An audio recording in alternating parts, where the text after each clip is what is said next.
Hello everyone, welcome Galactic HoloNet to the Rogue One expansions unboxing from Athena Games. I'm Robin Jarvel Farndon, and I'm joined by Max Bull and David Lincoln.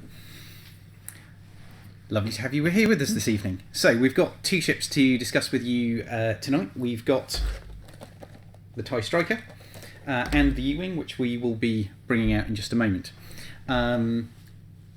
First of all, Rogue One, bit good, wasn't it?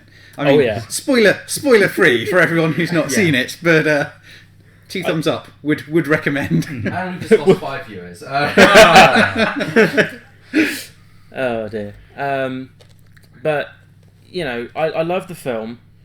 I also love the additions of both the U-Wing and the TIE Striker. To be fair, there wasn't really much. I couldn't really see much of the Striker in the film, to be honest with you, though. No, they were definitely there. There was a decent amount of it. Yeah. Okay. But I suspect there may be some footage on the cutting room floor. Possibly, yes. To be used at a later time, I suppose, when they look back at it later down the line for a remaster. Have another go. That director's cut. So what we're going to do is we're going to start with the TIE Striker, the small ship expansion from this, the first half, I suppose, of Wave 10. The first wave of two halves. Yes. Yeah. So the first thing that's worth noting about this wave is the wings move on both ships. Yeah. So even on this fellow here, there is a little bit of There's a bit of A give. bit of play. give. Move about. The only other time we've actually seen that was the lander shuttle, all the way back in those days. And the dish on the Falcon. Oh, of course, yes. Falcons. The Falcons now. It Yeah. is the first small ship articulated It is. model. Yes.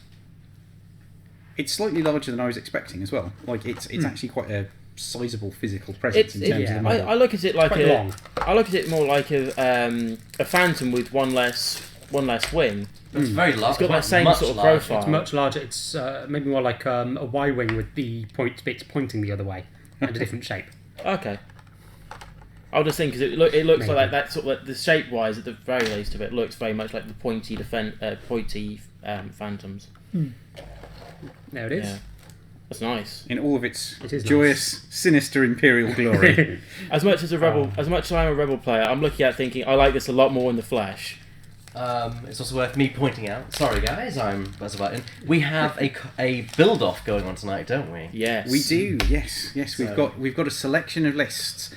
So you, the viewers, vote to say which two lists you'd like to see going up on the stream later on. Ideally, we'd like to have two different factions facing off against each other. So bear that in mind when you're voting. But if you desperately want to see some rebel on rebel action, then we can accommodate. we'll find a way. So we've got. Are we starting with? We'll start with your rebel list. Yep, fantastic. So we've got a rebel list, and this is a 3-ship build. We've got Cassian Andor, who we will be going into some more detail on later, but we're giving you a very quick overview of these lists so you can start making your mind up. We've got Cassian Andor in the U-Wing with Swarm Leader, one of the new cards from this expansion, Fire Control System, Rey as a crew member, and the Pivot Wing title from the U-Wing. He's joined by Kanan Jarrus in the VCX 100, or the Ghost, who is toting a fire control system, a twin laser turret, Jyn Erso, chopper, and an experimental interface. And last of all, we've got a charred and refit prototype pilot A-Wing. That's quite nice. I was actually thinking about using Geneso in a slightly different way, rather than having with Kanan with something else to give Kanan more focuses that way. We'll probably go for a bit more discussion on the builds once we've gone through some of these new cards, but I think we've got some interesting ideas out there. The Imperial list we're looking at for this evening is another 3-ship build. This time we've got Duchess, who is the ace pilot for the TIE Striker. She's got Veteran Instincts, the Adaptive Ailerons title, and Lightweight Frame, which is another new modification. Then we've got 2 TIE SFs. We've got Backdraft with Veteran Instincts, Fire Control System, Homing Missiles, Pattern Analyzer, the Special Forces Training Title and Guidance Chips, and Quick Draw with Crackshot, Fire Control System, some Homing Missiles, the Special Forces Training, and some Guidance Chips. Some similarities between those 2 SFs there. The missiles and the chips. And finally, we've got of my three lists. We've got a scum build. While we don't have any new scum ships quite as yet, we're hoping to see the rest of Wave 10 sometime towards the end of the month or maybe February. There are some cards that scum can make some use of. So this is a 2-ship build. Where we've got Dengar in the Jumpmaster 5000 with Rage, an Unhinged Astromech, the Punishing One title, and in the crew seat, some Inspiring Recruits, our faction-free crew card from the U-Wing expansion. And then he's joined by Bosk in the YV666 with the Expertise Elite Pilot Talent, also from the U-Wing, K4 Security Droid, Gunner, Forlon, and an engine upgrade. That's quite nice. I like some of the synergy in that as well. And then for myself, I've, as you're probably all very much aware, I'm a very much Rebel player at heart, so I've yet again built a Rebel list. So as Robin was alluding to, the potential Rebel on Rebel fun that's going to potentially happen later. So what I've decided to go with here is Bodhi Rook in the U-Wing, Sensor Jammer, which you do actually get one in the U-Wing, haha.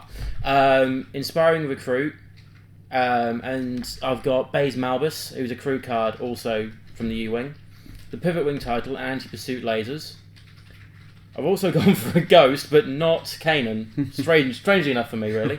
But Chopper, the Ghost title, so can take a Phantom, take a attack shuttle, which I have done, as you can see. Fire Control Systems, Auto Blaster Turret, Harrison Dula, Zebarilius, and Iron Projector. I'd also put Ezra in there because I couldn't put Zeb because he's stuck on the Ghost. That's fair. But yeah, they're all pilot skill 4s, which is one of my other reasons why I put them all together. I like similar pilot skills, so I can do stuff at the same time. But that's just me. So that makes sense. Let us know, guys, what you think about like lists you want to see, and then later on we will hopefully, all being well, have a match of this. So yeah, excellent stuff. Right, with no further ado, let's start having a dig into the contents of the TIE Striker pack. So I think let's have a quick look at the generic pilots, and then we'll touch on the title for the ship, because that's a very important part of what makes the TIE Striker what it is.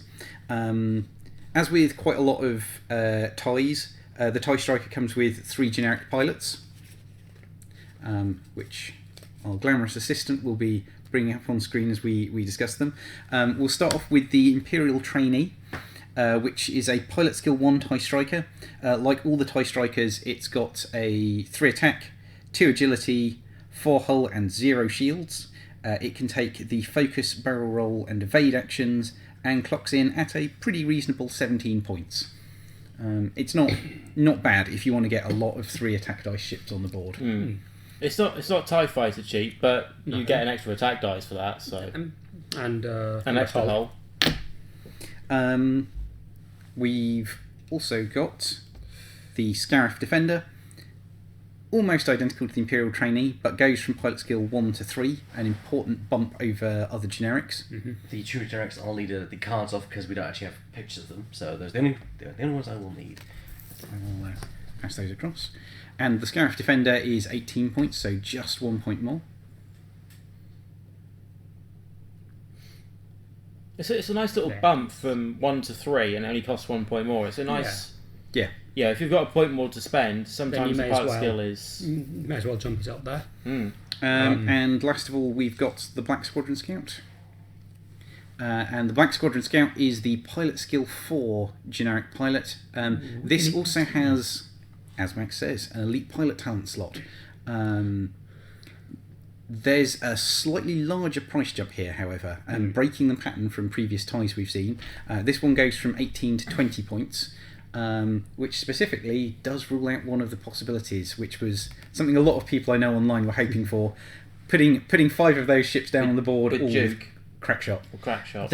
I think the EPT is what you maybe like paying Yeah, extra for. maybe. pay a point more for the pilot skill, pay a point more for the The EPT. EPT. But And then maybe the 5 with crack shot was just too good. I suspect it is probably specifically that build that's seen that extra point, because if you're looking at something like the TIE Fighter or the TIE FO, those have all gone your baseline, then +1 for your pilot skill 3, then +1 for your pilot skill 4 with an EPT. Yeah. And that 2-point jump, I think, is a very specific But, design choice by three- FFG. A 3 dice with crack shot is significantly better than 2 dice with crack shot. So Yeah. Gets more through that way. Gives more chance of getting stuff through anyway. exactly. It's a big jump. So, before we move on to our named unique pilots, we do need to talk about the Adaptive Ailerons title. This is a TIE Striker only title, and at 0 points, very affordable. However, it's one of those ones that I think will not necessarily be taken on every ship of its type, unlike some of the other ones we've seen, like the Alliance refit for the or the special ops training or something absolutely like that. Yeah. The Adaptive Ailerons title. Immediately before you reveal your dial, if you are not stressed, you must, and note the word must, execute a white 1 bank left forward or 1 bank right manoeuvre.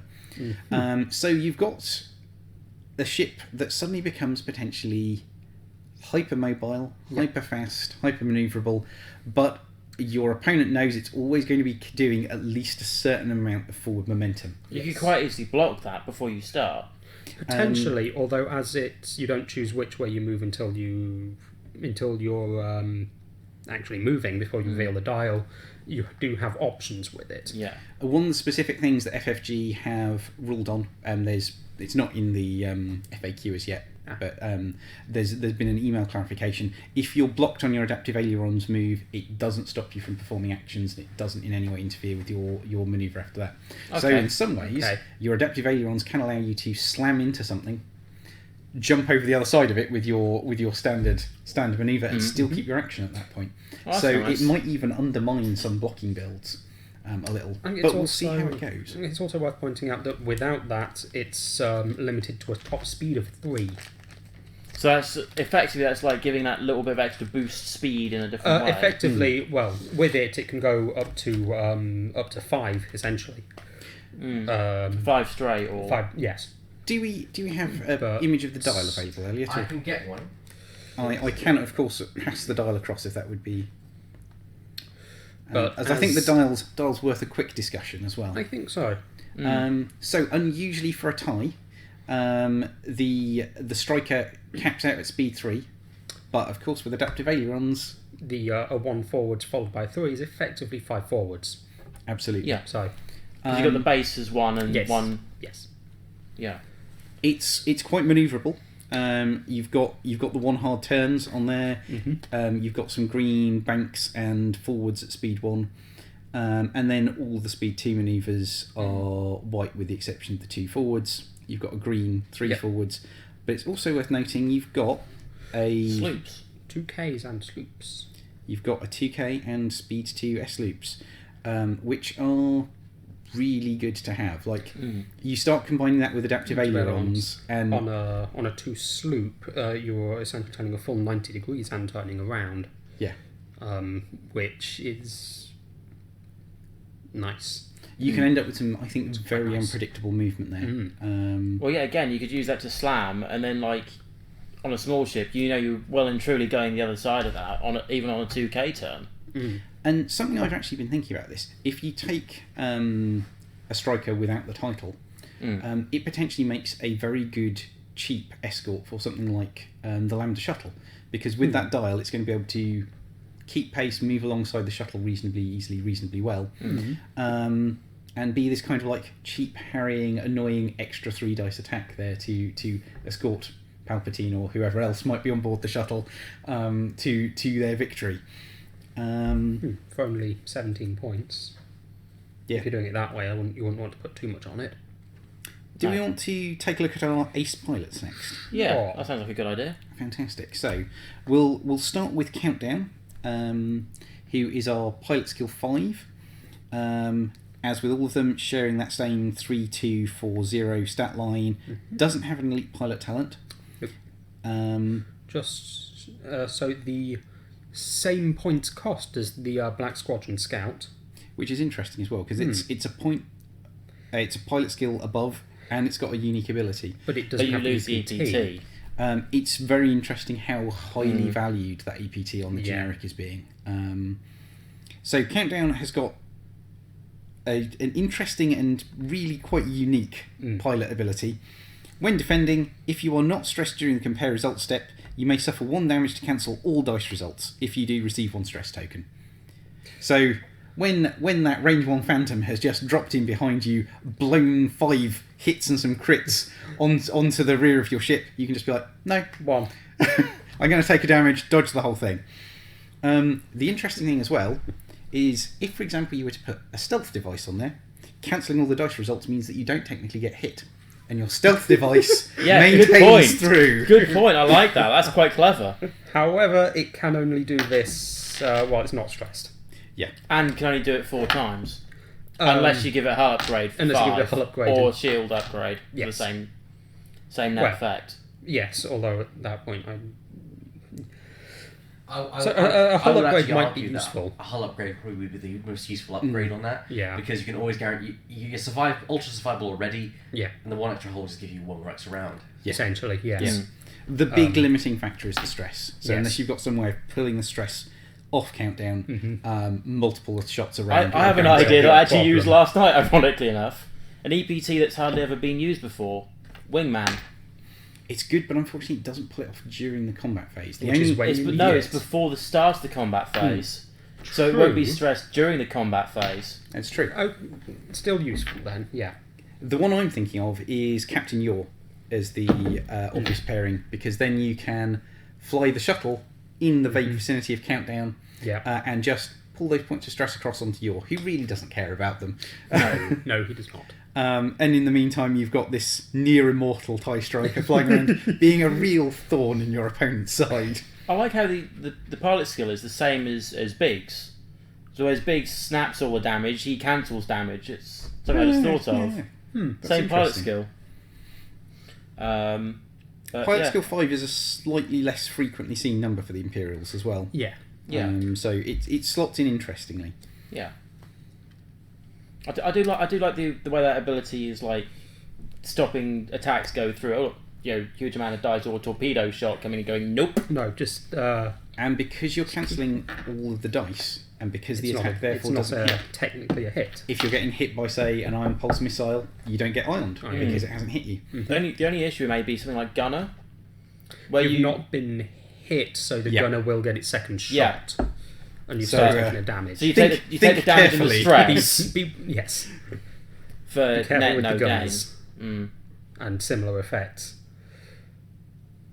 But one thing it does potentially mean is that you can take a heavy hit early on, still have your tokens for defence, Yeah. and Yeah. then be able to, even though you're stressed, soak a moderate amount of damage Yeah. from the next one after. So, moving on to Pilot Skill 6, we have got Pure Sabak, the gambler's choice, clearly. Especially with a name like Sabak, for example. Oh, Pure Sabak, Pilot Skill 6, does have an elite pilot talent and clocks in at 22 points. So we're seeing a 2-point step up from Countdown there for 1 extra point of pilot skill and the EPT. So again, we're seeing that consistent pricing across the TIE Striker. yeah. Pure Sabak, when attacking, if you have 1 or fewer damage cards, roll 1 additional attack dice, which suddenly turns it into a 4 attack ship. That's scary. It's nice. It's potentially very dangerous, but That's 5 at range band 1. yes, but it's going to be taking hits early to stop that. I think we are going to see an awful lot of Veteran Instincts Pure Sabak builds. Yeah. Just to push yourself Just up to to make pilot sure. skill 8, and as you say, make sure you get to use that big attack at least once. And potentially, I mean, it's a bit of an expense, but a shield upgrade wouldn't go amiss entirely because it's specifically damage cards. Yeah, so it gives you another. It gives you a another little buffer. bit more of a buff. Yeah, that's So- nice. But again, that is starting to rack up the cost. Yeah, at a 22-point base for only 4 points of hull and only 2 points of agility. You want to think quite carefully about how How much you're we're investing spending in on there. this thing. But having said that, Veteran Instincts takes you up to 23. Lightweight Frame takes you up to 25. 25, yeah. But perhaps we shouldn't get ahead of ourselves and discuss Lightweight Frame quite yet.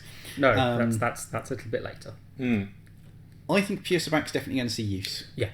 It's going to be a strong, aggressive ship for the Imperials, and I think it's going to be flown a lot like It's a Fearlessness TIE fighter. Fang fighter. It's a Yeah, no, I think that as well. I think, anyone who's accustomed to flying Fang fighters or really like pure jousty ships, maybe like A-wings or interceptors, just the whole getting up in your range band one shots with Sabac is not going to be unnatural to them coming to the table with one of those. Yeah.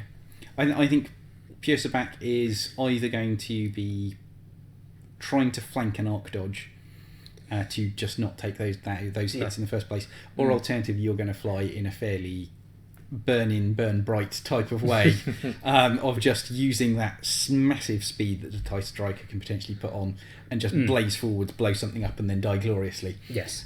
Blow something up, then This run away. essential- yeah. And last of all, we've got my favourite of the TIE Striker pilots, Duchess. Moving up to pilot skill 8, keeping the elite pilot talent and clocking in at 23 points, so just 1 point more than Pure Sabac. Duchess has, again, what I think is another first for X-Wing, a pilot ability that allows you to ignore an equipped upgrade card. While you have Adaptive Aileron's upgrade card equipped, you may choose to ignore its card ability. Now I think this is going to be really interesting. That makes this an absurdly unpredictable ship. That was something I was about to say. Just the whole of, is that switch going to be on or off? And as you don't have to decide until pilot skill 8 or I'm 9 thinking or 10 10 is going to be that's going to be sort of the standard here.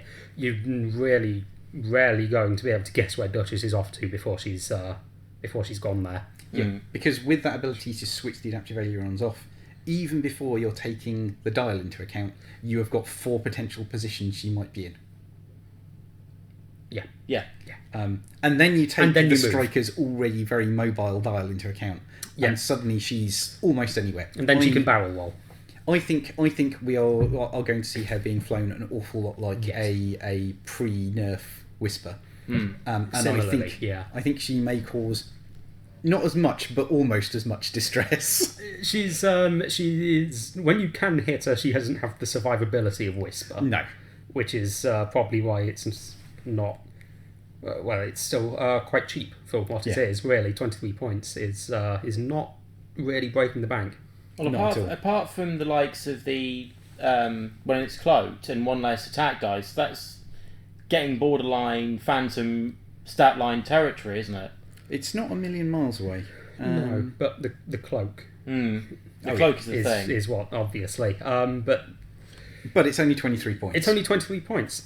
So for 23 points for one of the most unpredictable ships we've seen in a long time, that's worth it. I mean, as we've seen in one of our lists there, we've got Duchess with Veteran Instincts, the Adaptive Ailerons title, and Lightweight Frame. I think that's all you really need. That's, I think, all you need, and that's 26 points for a Pilot Skill 10 Hypermobile Ace. Yeah. And, the Imperials didn't exactly need more pocket aces, but I think a lot of Imperials are going to welcome the addition of Duchess. Isn't that same points wise roughly as like an Inquisitor, roughly same Inquisitor kind of build? It's cheaper than an Inquisitor. It's very cheap. Okay. I think the Inquisitor clocks in at 25 with no upgrades. Okay. So, I think if I had the choice then between the two, I might take that, because I always say when you're playing an opponent, having a ship with unpredictability, it's at times not necessarily the fact of they don't know where it's going, but it's you don't know where it's going either. So it's like, how are you going to block a Phantom that decloaked Well, before it's you true. move. The game is fundamental. The actual game part of the game is mostly in the manoeuvring phase anyway. Really, that's where you win or lose. The rest of it's just see what the dice do. Yeah. So it's mostly about predicting and out predicting and double bluffing and all this kind of thing. And Duchess is going to be impossible to guess with a huge amount of accuracy. Yeah, that's... Throw Duchess in Crazy. Echo in there and just And drive then- your opponent wild. Yes. Where he's going, who knows? I don't know. It'll do what it does. It's So going to be moving supposed to be on. interesting. Oh, sorry, Max. No, you no. want to cut across here? Moving on to our upgrade cards. We've only got 2 left once we've taken Adaptive Ailerons out. We get a lot of pilots, but not many upgrades in the TIE Striker. That's very familiar to the Fang Fighters. You've got a lot of pilots, but very little after the title. Well, the only upgrade it can have is an EPT at any point, other than And a mod. Well, yeah. So, should we start with Swarm Leader? Yeah, go for that. Swarm Leader is a unique elite pilot talent, clocking in at 3 points. And there's a little bit of text on this one, so bear with us while we read it out. While performing a primary weapon attack, choose up to 2 other friendly ships that have the Defender inside their firing arcs at range 1 to 3. And note they need to have the Defender in their arc at range 1 to 3, not be at range 1 to 3 of the ship with Swarm Leader. Remove 1 evade token from each chosen ship to roll 1 additional attack dice for each token removed. So That's nice. It's interesting. spike in an extra 2 damage. If you've got 2 Potentially. evade tokens you can afford to discard. You do have to be willing to discard 2 evade tokens to do it, though. But it Well, does. that sounds like... I literally just thought about it. Coral Horn with a couple of Chardonnay fit A-wings just going... Bam! No point in evade tokens if your opponent is dead. No. No. True. And if you've managed to, if you're flying a whole bunch of arc dodgers and they've managed to arc dodge, then they don't need their evade tokens right now. No. The other option as well is put Swarm Leader on a comparatively cheap generic with an EPT, fly it alongside some higher pilot skill things, and then you know with absolute certainty whether or not those higher pilot skills will need their evade tokens or not. Yeah, hopefully by the time it comes down to pilot skill... True. Well, if you 4. take pilot skill 4 for the Black Squadron, by that point most of the ships would have flown by that point, so you Yeah. kind of go, well, is there a shot on, let's say, for example, the Duchess? Yeah. No. Did it do an evade? Yes. Has it still got it? Yes. I'll snap that one. I think For an extra attack. Yeah. the only downside to Swarm Leader for me is that it is an upgrade that you need to build your whole list around. Yes. It's not something you can throw in there. It's not a Predator where you've got like, oh, I've got a spare 3 points. Let's May put as well have Predator on Predator. someone. Swarm Leader needs you to go from the ground up, Yeah. more True. or less. True, but potentially very powerful if you can get into, say, range 1 with pure Sarlacc when he's unhurt, and suddenly you're throwing 7 red dice. Or you think? Yeah. That hurts. There's 7 red dice attack. Or you think a cheapish rebel ship with an. I know Elliot will love me when I say this. An A-wing swarm, pilot skill 1 generics, just literally they're going, I'm now going to roll tons of dice. Up to 2 more. Did it say up to 2 Up more? to 2 more. Yeah. Oh, okay. Maybe that was They do I was, help you out. I was hoping. So you can't just throw in Academy Squadron ties. And just spend all of their evade Damn, it was to worth a just kill try. something. No, but still. It does still- bet you up for an to a extra 7 two- attack, For 7 an extra dice two- attack. Yeah, from an extra 2 dice, that is a nice little ability. I'd like that. I think it's something that you're going to need to build around, Yeah. but I think this is an upgrade that could actually genuinely see top tier competitive play. Yeah, I've just thought potentially. of something right now. Actually, thinking about it, potentially Ray, with a Ray Finn combo Yeah. with Swarm Leader, and then It's already adding a blank from Finn. Yep, And then So you it's essentially strip got 4 evade- dice evades. attacks, a couple of evades from a couple of cheap A-wings. 6 dice at range 1. That's another 7 dice attack with some built-in with modifications. some rerolls. Yeah. Am I crazy in thinking that I want to put this on Janors? Oh, with a Janors Or build. with Janors. At least it's primary attack, so Janors isn't going to like it herself. What? No, but Oh, with somebody that can take Janors as a crew card. No, so when they don't focus on no. evade. With Janors in her ship. Oh, because the she extra can one take dice. take a stress to add an attack die to someone. Well, not just that, she can buff the A-Wings, and then she can then get the A-Wings of A tokens to gain actually 3 attack dice, which is... We all know the Hawk suffers for its attack dice. True. So- Yeah, it's a good Well, point. True. I'm not sure how I feel about that, but no one's going to see a 3 attack dice Hawk coming. Or No. 4, range band It's 1. true. Um, You can get a Hawk into range band 1. and Channels might give it a go. last of all, we've Fair. got lightweight frame. This is a tie-only modification. After defending, after rolling defense dice, if there are more attack dice than defense dice, roll 1 additional defense dice. You cannot equip this card if your agility value is 3 or higher, for 2 points. I think this is a very interesting upgrade. I like how it's one of those tie only modifications, like for example the engine upgrade, the twin iron Mark II, Yeah. which increase the agility, or sorry, the maneuverability of All blue banks. of any TIE fighter. You know, most of the time I looked at that dial originally and gone, oh, I'll put twin iron Mark II, so you have those 2 and 3 banks as green as well. But you've got the decision now between do you go for the more mobility or do you go for the more agility? Because of it only works if they're throwing more red dice than you have green dice. That does help with that a lot. Something like a defender isn't going to have much use for a lightweight frame. Well, plus it can't go on anything with an agility of 3 or higher anyway. Oh, it So can't? they've Oh, sorry. they've Oh, stopped you from doing that. Well, I didn't notice that part. But I think it's obviously The fantastic. strikers for the won't TIE love striker. it, It's great. It almost turns the TIE striker into an agility 3 ship for 2 more or points. less. Or a standard TIE fighter, or any of the TIE fighters. They can't take it. Agility 3 again. Yeah. I thought there were 2, I get confused. No, they're 3. Oh, yeah. But the this ISF, That's Okay. so the striker loves it. It changes the TIE SF completely. I've been proxying it on a double TIE SF list, and it's Lazy Gomez has a question regarding Swarm Leader. Could you fit 2 Swarm Leader carriers and still have enough evaders to back it up? it's unique. It's unique. Yeah. So you only get the one use of Swarm Leader, probably for the best, really. Possibly. The little dot indicates that it's a unique card, therefore you cannot take 2 in the same list. It's a card you're going to take 1 of. Yeah. Which is probably And- a good thing. And you think of the name of it, Swarm Leader. Well, there's only ever going to be one leader. In your swarm. Exactly. But no, the other thing that could really help with the lightweight frame would be probably quite a few bomber shuttle Yeah. list builds, because they suffer from being hittable. It doesn't Quite do easily. much for the Bomber or the Punisher, for the most part, because they want to have guidance chips if they're They- loaded yes. with ordnance. Yeah. But if you're looking at a bomber that's loaded out for Crew. bombs or crew, Bombs, yeah, then bumping yourself up to effectively agility 3 is a very good idea. and Death Rain. Ooh, Death Rain in the potentially, TIE, Bombs, for the yeah. TIE Punisher, suddenly you're not just relying on that 1 agility dice, you are effectively... I mean, the circumstances where Death Rain is not getting the bonus dice are vanishingly small. are being shot at By a Hawk primary Hawk weapon. primary weapon. Which is, when did that last happen?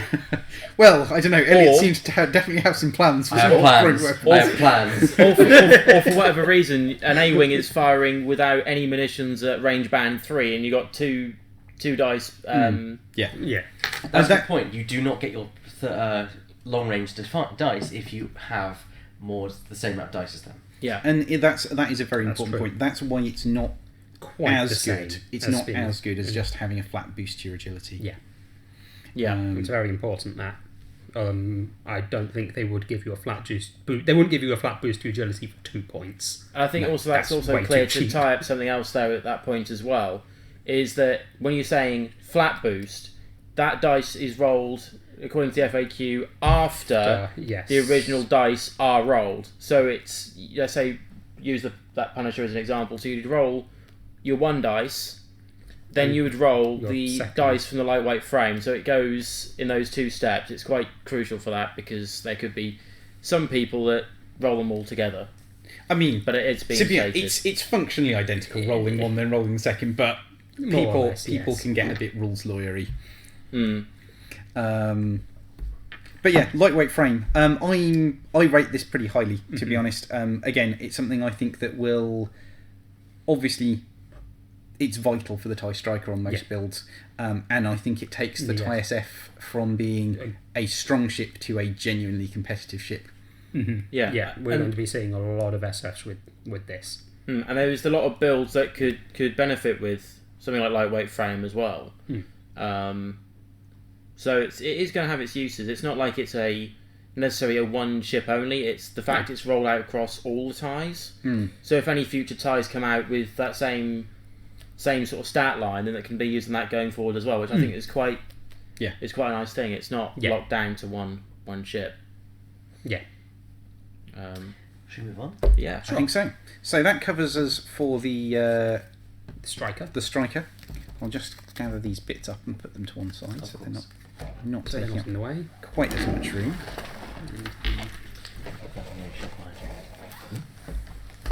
So Things. next up, Wing. we have the U-Wing.